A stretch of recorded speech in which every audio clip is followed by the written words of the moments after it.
लेकिन अपनी इस नर्वसनेस में बेख्याली में रिंग को इधर-उधर मत कर देना। दादी साकी, महंगी रिंग की कॉपी भी बड़ी महंगी है। भाभी, मेरी ये शादी बिल्कुल इस रिंग जैसी है ना? महंगी, पर सब नकली।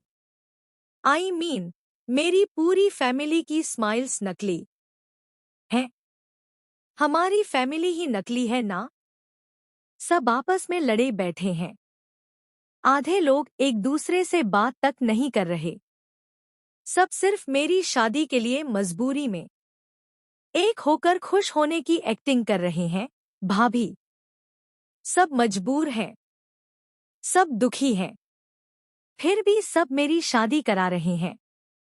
शादी डिले करने का कोई ऑप्शन भी मेरे पास नहीं है। सब कुछ मेरी वजह से हो रहा है। चॉकलेट, बस।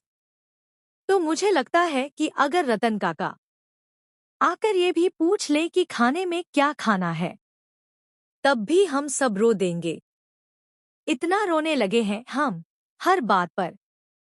वही तो मैं कह रही हूँ भाभी। एक्जैक्टली।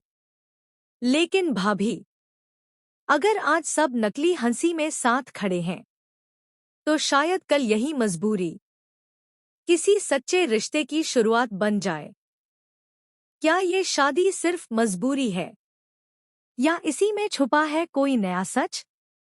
ऐसे ही डेली ड्रामा अपडेट्स पाने के लिए हमारे चैनल डेली ड्रामा अपडेट्स को सब्सक्राइब जरूर करें।